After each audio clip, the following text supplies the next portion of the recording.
Stories Philippines Podcast.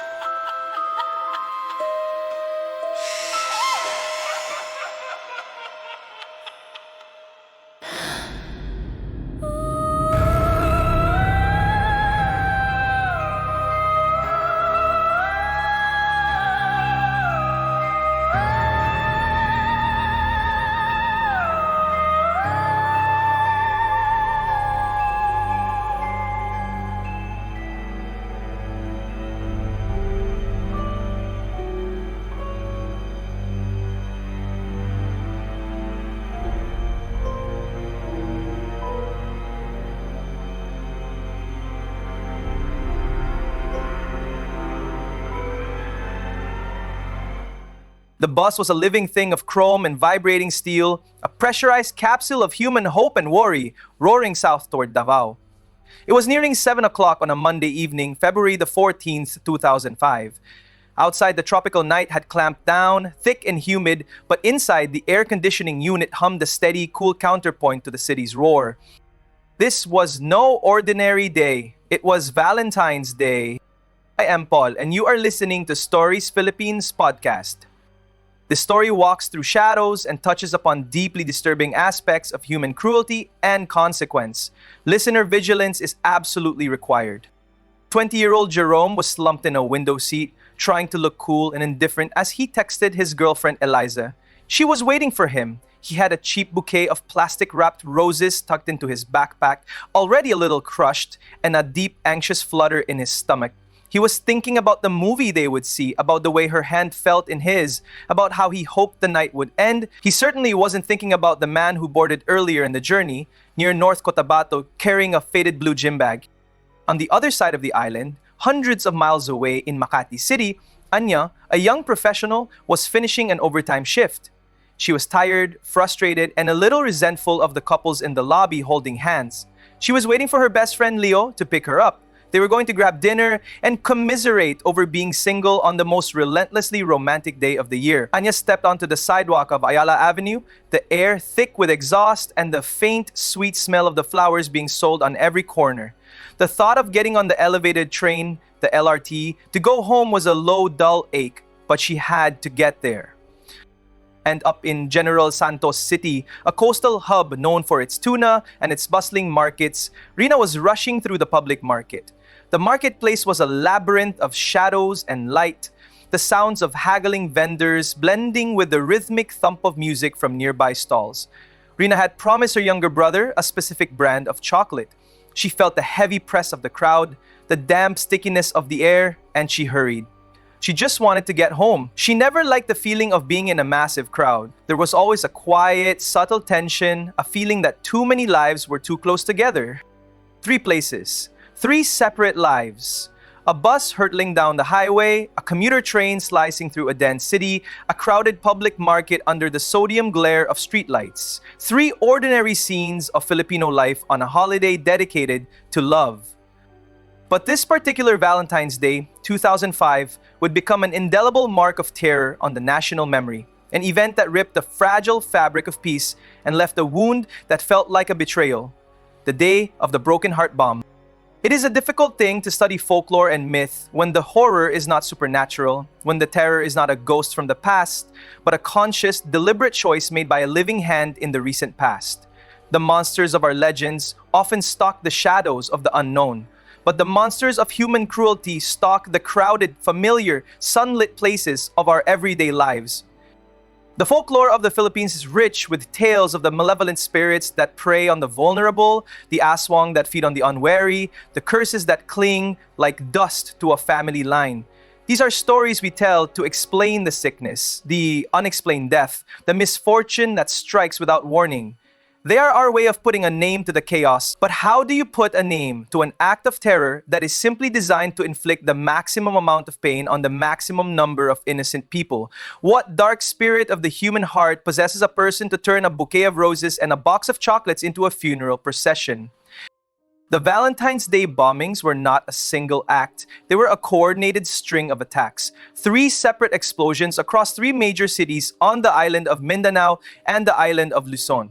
The coordination was meticulous, the timing precise, designed to amplify the shock and fear.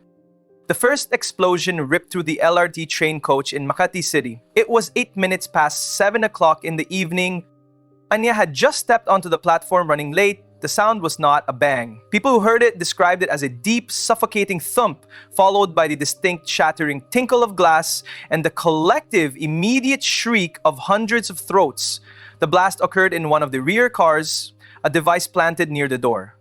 Anya felt the shockwave as a heavy, concussive fist in her chest. The power went out, plunging the station into a terrifying darkness, broken only by the orange-red flicker of a nascent fire and the emergency lights. The LRT is a lifeline in Manila. It moves hundreds of thousands of people every day. Students heading home from late classes, vendors returning from the markets, office workers finishing their shifts. The train itself is a symbol of progress, of the city moving forward. To strike it was to strike the very pulse of the nation's capital. In the cramped metal confines of the coach, the device did its work of devastation efficiently. The heat was immediate, the smoke thick with the acrid smell of burnt plastic, and something far worse. The Philippines has a complicated history with violent conflict, particularly in the southern regions, a history that has led to a persistent underlying national anxiety. But a bombing in the center of the country's financial district on the LRT had a different psychological effect. It was an invasion of the ultimate safe space, the journey home. It told everyone, everywhere, that the violence was no longer contained to a distant province. It was now sitting beside you on the morning commute. At 2 minutes past 9 o'clock that same evening, the second bomb detonated. This one was in General Santos City. Rina had already bought the chocolate, but she had stopped for a moment to look at a display of cheap jewelry, a frivolous distraction that likely saved her life. The bomb had been left in the packed public market area. The market, or palengke, is the heart of any Filipino town, the place where gossip is exchanged, food is bought, and the daily commerce of life is enacted. It is loud, messy, and fundamentally human. When the bomb went off, the entire atmosphere of the marketplace was inverted. The cheerful noise was replaced by a massive, terrible silence, immediately followed by the desperate sounds of human fear and pain. The smell of fresh fish and fruit was replaced by the metallic scent of blood and the choking dust of concrete and debris. Brina was thrown to the ground, her ears ringing, the taste of dry dust in her mouth. She saw a chaos of upturned tables, scattered produce, and people struggling in the smoke. The bombing of public markets has a long and dark parallel in international history, particularly in areas of sustained conflict. From Belfast to Baghdad, the market has been a preferred target of terrorists because it is the definition of a soft target: open, crowded, and essential to the community's function.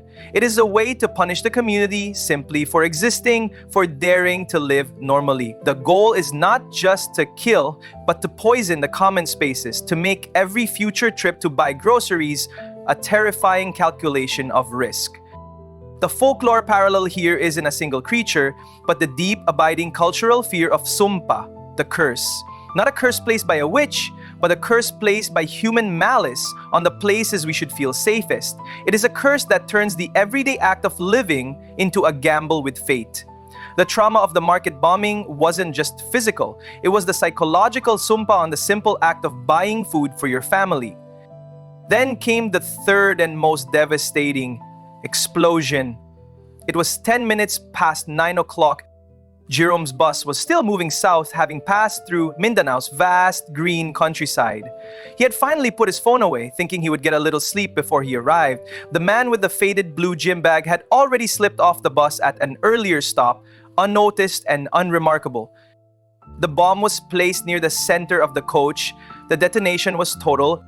The bus is a tube of compressed kinetic energy. The force of the blast had nowhere to go but inward and outward through the thin shell of the vehicle. The bus was torn open like a paper wrapper, the force throwing debris and bodies across the highway. The immediate scene was one of unimaginable horror, fire, twisted metal, and the sudden, silent stillness of tragedy replacing the engine's roar.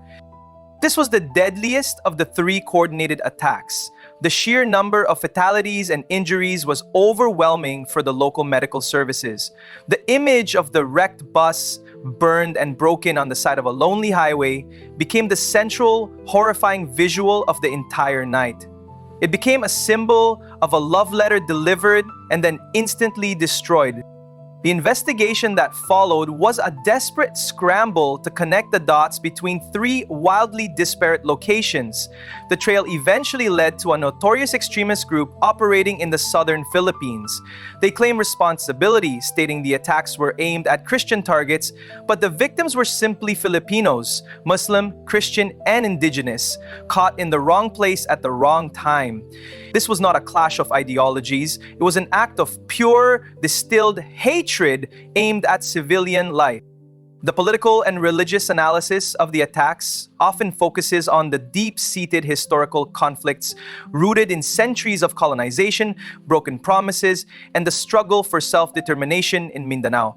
Global connections can be drawn to similar acts of terror in Madrid, London, and elsewhere, where transportation hubs were targeted. The thread that connects them all is the strategic use of terror to create maximum instability, to make the population fear its own government's inability to protect it. It is a war waged not on the battlefield, but in the collective psyche of a nation. The aftermath was a tidal wave of collective trauma. Imagine the Filipino concept of kapwa, the deep, shared inner self, the feeling of shared identity. An attack like this is an assault on kapwa. It makes you look at your fellow commuter, your fellow shopper with a sudden, involuntary suspicion. Could that person be carrying a device? Could that unattended bag be a killer? This is the slow-acting poison of terrorism, the erosion of trust, the introduction of a chilling paranoia into the warm, communal spaces of Filipino life. Psychologists who study mass trauma call this a collective mourning process. The nation grieved not just for the lives lost, but for the loss of innocence, the loss of the assumption of safety. People started avoiding public buses. Commuters on the LRT would nervously eye the abandoned bags. The spontaneous, joyful nature of the palengke felt tainted. We're a culture that thrives on proximity. We eat together, we travel together, we live in close, loud, loving quarters. This attack taught us that proximity can also be a vulnerability. The monsters of old folklore isolated their victims. This modern horror sought out the crowd. The Catholic and Islamic faiths which dominate the Philippines view such acts through a lens of profound sin and moral evil. From a Christian perspective, the act of taking an innocent life is a direct violation of the most fundamental commandments. It is the ultimate rejection of the sanctity of life. The timing on a day dedicated to the celebration of agape, the unconditional love, and philia, the brotherly love, added a layer of profound sacrilege. It was a dark countermass, a celebration of death on a day of life. From the perspective of the Islamic faith, the deliberate targeting of civilians and the innocent is considered haram, forbidden, a distortion and betrayal of the faith's core tenets of peace and justice. The lingering mystery, the quiet horror, is the banality of evil. The bomber on the bus was just a man with a bag. The person who left the package on the train was just another face in the crowd. There was no sulfur, no glowing eyes, no visible sign of the profound evil they carried inside them. Anya, who survived the LRT blast with minor injuries and a severe case of shock, became terrified of small, enclosed spaces. She couldn't ride the train for years. She would walk for miles, enduring the heat and the traffic, just to avoid the confined metallic chamber. Her body had learned a lesson her mind was struggling to process. The cage of the train was where the bad thing happened. Brina, who had been thrown to the ground in the market, developed a sensitivity to loud, sudden noises. A car backfiring would send her heart racing. She found herself scanning the crowds for unattended bags, a constant low-level vigilance that eroded her ability to simply be in the moment. She felt the ghost of the explosion in her bones, a constant low thrum of anxiety. Piram's family was one of the many that spent days waiting at the hospital, cycling through hope and dread. When the news came, it was not a clear confirmation, but the slow, agonizing process of identification, a cruelty unique to blast trauma. His roses were found, scattered and blackened on the asphalt, a silent, sickening testament to a date that would never happen. The story of the Broken Heart Bomb is a reminder that the most terrifying stories are not always about the things that crawl from the dark woods, but about the darkness that resides within the human heart. It is a darkness that is precise, deliberate, and capable of turning a day of love into a day of indelible grief. It makes you wonder about the layers of history we walk on every day. In the Philippines, under every ancient church and every modern skyscraper, there are layers of stories of Spanish conquistadors, American soldiers, Japanese occupation, and internal conflicts.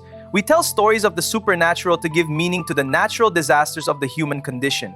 But sometimes the human condition is its own disaster.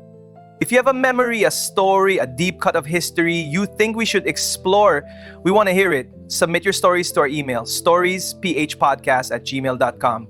Your fear, your wonder, your personal brush with the uncanny, it helps us keep the lights on and the stories flowing. The security measures that followed the bombings, the bag checks at malls, the guards at the entrance of train stations, the constant reminders to be vigilant, are the scars left on the nation's surface.